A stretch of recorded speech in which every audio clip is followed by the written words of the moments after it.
तो ये हमारे पास में क्वेश्चन नंबर सेकंड का 5th नंबर का क्वेश्चन है।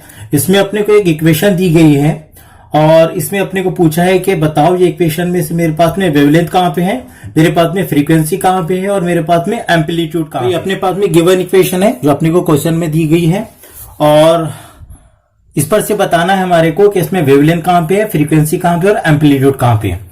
तो हमने जितने भी इक्वेशन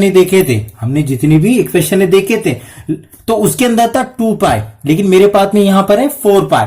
तो क्या हम ये इक्वेशन को चेंज कर सकते हैं? ठीक है, तो हम देखेंगे, हम इसको चेंज करेंगे, इक्वेशन को ऐसा लिखेंगे कि ये मेरे पास में 2 पाई जाए। तो देखो मेरे पास में 0.2 और मेरे पास में ये हो जाएगा साइन। यहां पर मेरे पास में 4 पाई है, तो मैं अगर करूं ये 2 क्रॉस मेरे पास में 2 पाई, ठीक है, तो क्या मैं ऐसा लिख सकता? यस, 2 2 जा मेरे पास में 4 हो जाएगा और देखो मेरे पास में t अपॉन 0.08 माइनस मेरे पास में x अपॉन 0.8। ठीक है, अब हम क्या करेंगे, ये इक्वेशन को इज इक्वल टू 0.2 और मेरे पास में साइन है, ठीक है, और मेरे पास में 2 पाई है और मेरे पास में ये 2 है तो ये ब्रैकेट के अंदर चले जाएगा, मेरे पास में 2t अपॉन 0.08, ठीक है, और मेरे पास में 2x अपॉन 0.8।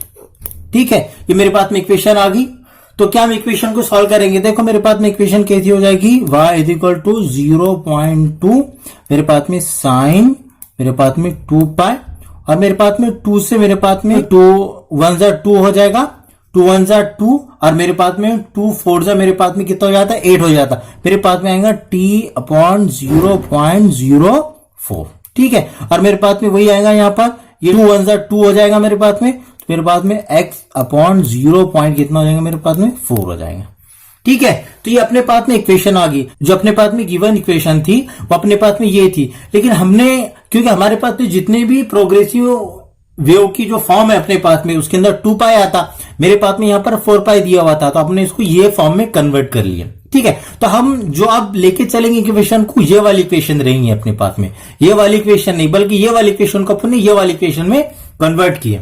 ठीक है, तो ये अपने पास में इक्वेशन है और इसके अंदर बताना है अपने को कहां वेवलेंथ है, कहां फ्रीक्वेंसी और कहां पे एम्पलीट्यूड है। तो हमने different form of progressive wave देखे थे, तो उसके अंदर मेरे पास में ये वाली इक्वेशन थी एक कि y इज इक्वल टू मेरे पास में a साइन 2 पाई मेरे पास में x upon lambda minus N T. ठीक है, ये एक फॉर्म थी मेरे पास में जब हमने डिफरेंट फॉर्म देखे थे प्रोग्रेसिव वेव की। तो देखो इसके अंदर में मेरे पास में क्या है, y है, मेरे पास में यहां पर x lambda minus N T है और यहां पर देखो जो गिवन इक्वेशन है अपने पास में, तो उसके अंदर क्या है, t अपॉन, यहां पर मेरे पास में डिस्प्लेसमेंट जो है माइनस में है और यहां पर मेरे पास में डिस्प्लेसमेंट है पॉजिटिव में। ये जो इक्वेशन अपन ने फाइंड किए थे, इक्वेशन की फॉर्म देखे थे, तो ये जो फॉर्म थी अपने पास में कब थी कि जब मेरे पास में वेव ट्रैवलिंग कर रही थी टूवर्ड थी एक्स एक्सिस की तरफ, तो मेरे पास में ये वाली फॉर्म थी। लेकिन एक बात क्लियर होगी कि ये वाली इक्वेशन जो है ये तो थी मेरे पास में वेव जब मेरे पास में एक्स एक्सिस की तरफ जा रही थी, लेकिन ये वाली जो इक्वेशन है मेरे पास में, तो ये मेरे पास में एक्स एक्सिस की तरफ नहीं जा रही है। ठीक है, तो ये जो इक्वेशन हो जाएगी मेरे पास में, अब ये है मेरे पास में ट्रैवलिंग टूवर्ड्स एक्स एक्सिस। अब मेरे पास में वेव है वो अगर अपोजिट डायरेक्शन में जा रही है, तो मेरे पास में जो इसका फार्मूला है N T minus x upon lambda. ठीक है, तो ये इक्वेशन हो जाएंगी अपने पास में। तो हम ये वाली इक्वेशन को कंपेयर करेंगे ये वाली इक्वेशन के साथ में। तो मेरे पास में जो भी मेरे पास में गिवन इक्वेशन है, गिवन इक्वेशन को कंपेयर करेंगे हम इसके साथ में। सबसे पहली जो अपनी को वैल्यू फाइंड करना है वो वैल्यू अपने पास में वेवलेंथ। जो इक्वेशन से अपन कंपेयर करने वाले हैं उसके अंदर अपने पास में x अपॉन लेमड़ा और जो अपने को गिवन इक्वेशन है उसके अंदर x अपॉन 0.4 है, इसका मतलब ये है मेरे पास में लेमड़ा। ठीक है, तो मैं एक बात लिख लू यहां पर कि मेरे पास में जो लेमड़ा हो जाएगा वो हो जाएगा मेरे पास में 0.4। ठीक है, और इसमें एक बात बताएगी अपने को कि जो यूनिट चाहिए मेरे को, जो भी क्वांटिटी है मेरे पास में यूनिट चाहिए, तो वो क्या चाहिए, एसआई यूनिट, और वेवलेंथ की एसआई यूनिट क्या होती है मेरे पास में, मीटर। ठीक है, पहली वैल्यू फाइंड कर लिए। अब उसके अंदर अपने को दूसरी बात बताई हुई है कि मेरे को फ्रीक्वेंसी निकालना है। तो हम देखेंगे ऊपर के इक्वेशन में कि मेरे पास, तो हम ये वाली इक्वेशन के साथ में कंपेयर करने वाले हैं ये वाली इक्वेशन को। ठीक है, तो मेरे पास में यहां पर है एनटी और मेरे पास में यहां पर एनटी नहीं है बल्कि डिवाइड में मेरे पास में 1 अपॉन एन है मेरे पास में। तो मैं देखो मेरे पास में n कितना हो जाएगा, मेरे पास में 1/0.04। ठीक है, तो ये मेरे पास में फ्रीक्वेंसी अपने को जो इक्वेशन में गिवन है।